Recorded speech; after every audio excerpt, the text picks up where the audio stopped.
अब मैं चाहूंगी कि सौरभ भारद्वाज जी और डिटेल में इस बात को रखें। नमस्कार साथियों,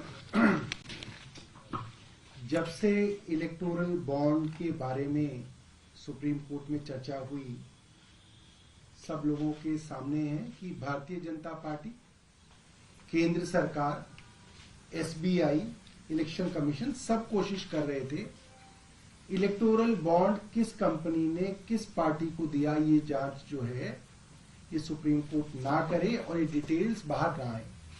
मगर जब से ये डिटेल्स बाहर आई हैं, बहुत serious questions Bharatiya Janata party से उठते हैं और मैं आपको डेट वाइज बताऊंगा ताकि हर एक साधारण आदमी को समझ में आ जाए कब कहा गया कि ऑरबिंदो फार्मेसी और उसके डायरेक्टर मनी लॉन्ड्रिंग कर रहे हैं।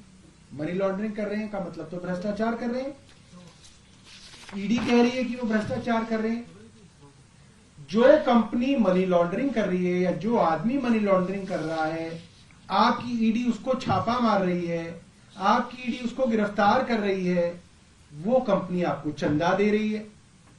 और एक दो नहीं, 59.5 करोड़, 59.5 करोड़ रुपए का चंदा भारतीय जनता पार्टी ने लिया है। उनके अकाउंट से इनके अकाउंट में आया है, सबूत है। सुनिए, नवंबर से पहले, नवंबर 2021 से पहले की बात बतानी जरूरी है क्योंकि नवंबर 2021 में ये पॉलिसी आई और इस पॉलिसी के अंदर ईडी का आरोप है कि शरद चंद्र रेड्डी और उनसे संबंधित कंपनियों को दिल्ली के अंदर 5 जोन मिले लिकर वेंट्स के। बहुत बड़ी बात है, ये एलिगेशन है। ये पॉलिसी नवंबर 2021 में आई, तो जब ये पॉलिसी चल रही थी उस दौरान, यानी कि 5 जनवरी 2022 को ये पॉलिसी उस वक्त रन कर रही थी। इनके पास 5 जोन थे। उस दौरान ऑरबिंदो फार्मा ने 3 करोड़ के बॉन्ड खरीदे और उसके कुछ दिनों में बीजेपी ने वो बॉन्ड इनकैश करा लिए। अभी सबूत आ गए हैं कि भारतीय जनता पार्टी ने ये पैसा ले लिया है। उसके कुछ दिनों बाद जुलाई में ऑरबिंदो फार्मा ने 1.5 करोड़ रुपए के बॉन्ड खरीदे। जुलाई 2022 में ही बीजेपी ने वो बॉन्ड इनकैश करा लिए। ऑरबिंदो फार्मा का पैसा आ गया। अभी तक ऑरबिंदो फार्मा के ऊपर कोई मुकदमा नहीं चला है, ठीक है। अब इसके बाद आते हैं नवंबर में।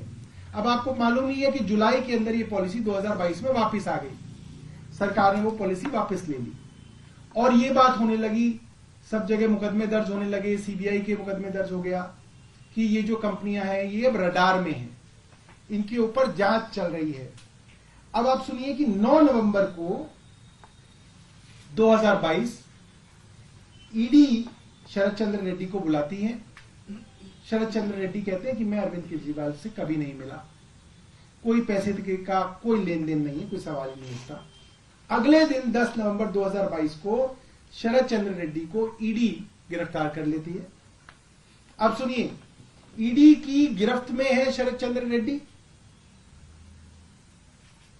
गिरफ्तार हो चुके हैं। 10 नवंबर 2022 को गिरफ्तार हुए हैं। 15 नवंबर 2022 को ऑरबिंदो फार्मा 5 करोड़ रुपए के बॉन्ड खरीद के बीजेपी को देता है। अब ये साफ है, आपके पास वो आदमी है, उसका डायरेक्टर आपके पास अंदर है जेल में, पीएमएलए में, मनी लॉन्ड्रिंग में। उसके पिताजी की कंपनी है, आपने 5 करोड़ रुपए उस कंपनी से भारतीय जनता पार्टी ने बॉन्ड में ले ली।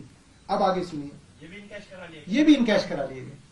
इसके बाद 6 जनवरी 2023, इस वक्त शरद चंद्र रेड्डी जेल में है, 5 करोड़ रुपए देने के बाद भी जेल में है।